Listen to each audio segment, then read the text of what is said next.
Welcome to This Explainer. So, if you've ever been told that buying a car is literally the only responsible choice you can make, or that leasing is just, completely throwing your money down the drain, well, get ready to rethink everything.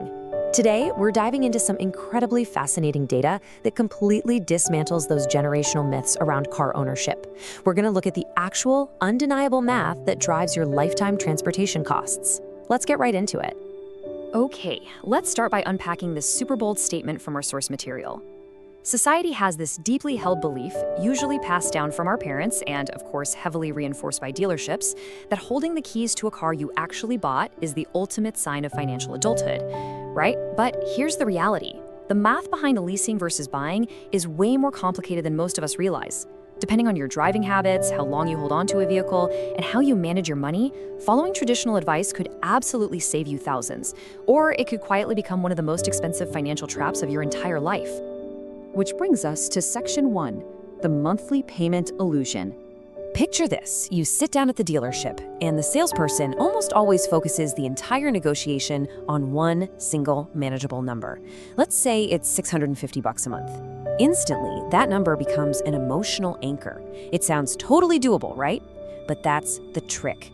That number is specifically designed to distract you from the true overall cost of the vehicle. Dealerships know for a fact that tiny payment differences feel emotionally safe, even when they actually add up to tens of thousands of dollars over time. Because hiding just beneath that innocent-sounding monthly payment are some really heavy financial burdens. You're never just paying for the car. You're paying interest charges, steadily rising insurance costs, those inevitable maintenance expenses, plus taxes and registration fees. It's an entire ecosystem of expenses just waiting to eat away at your wealth. But out of all of these, the absolute biggest hidden cost, the one that destroys value the fastest, is depreciation. Moving right along to Section 2, the reality of depreciation. So the crucial piece of the puzzle here is understanding exactly how depreciation works, especially when we talk about leasing. The average new vehicle loses a massive chunk of its value in just the first few years. I mean, thousands of dollars literally vanish the second your tires roll off the dealership lot. When you lease, you aren't paying to fully own the vehicle. Essentially, you're just paying for that rapid depreciation during your specific term, along with some fees and interest slapped on top.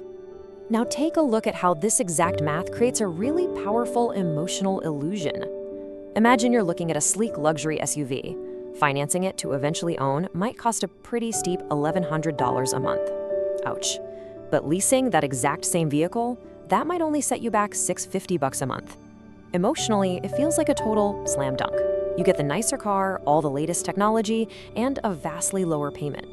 It completely makes you feel like you just scored a major lifestyle upgrade on a steep discount.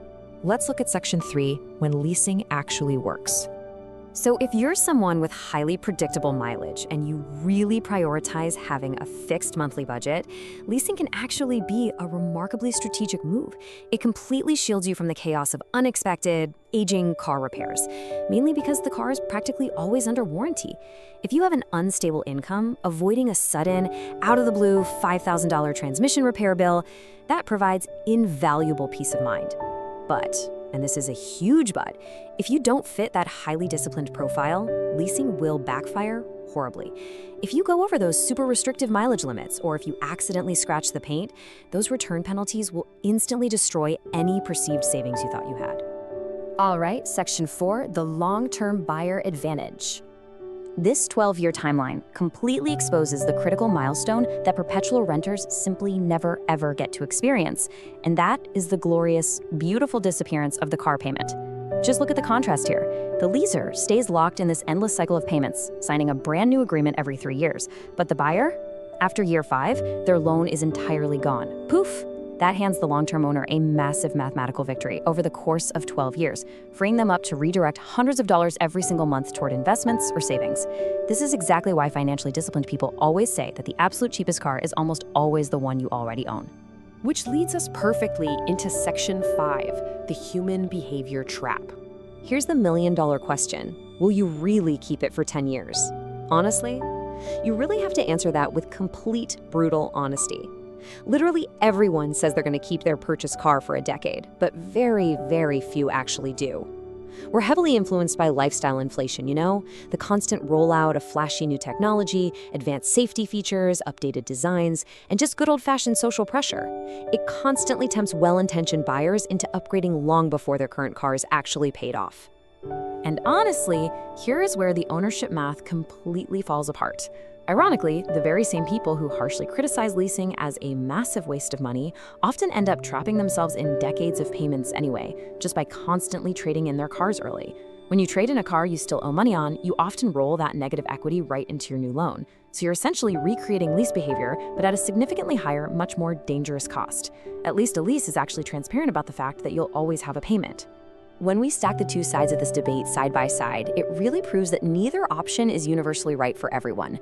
On one side, we have the very real emotional value of ownership. The independence, the complete lack of mileage rules, the pure pride of knowing this is mine. But on the other side, there's the undeniable convenience of leasing. You're always driving with the latest safety tech, you have predictable budgeting, and absolutely zero stress about surprise repair bills. Ultimately, it's a balancing act based on what you value more, emotional security or frictionless convenience. Let's wrap things up with Section 6, calculating your true cost. So instead of letting a salesperson tunnel vision you on what you can afford month to month, smart consumers evaluate this total lifetime cost checklist. They look closely at depreciation, at interest, and at the incredible opportunity cost of investments. For example, a person who leases and actively invests their monthly savings, they could actually potentially outperform someone who buys an expensive car with much higher payments, but of course only if they actually invest that difference. The absolute best financial decision depends entirely on your personal habits and on honestly assessing whether you're a disciplined long-term owner or a frequent upgrader. As we bring this explainer to a close, I want to leave you with one final, slightly uncomfortable question. The very next time you find yourself sitting at a dealership, getting completely caught up in the excitement of that new car smell and the shiny paint, just pause. Ask yourself, are you letting emotion and a cleverly disguised monthly payment dictate your wealth? Take a step back, run the actual math for your specific lifestyle, and make the choice that truly drives your financial future forward. Keep learning, stay focused, and we'll catch you in the next one.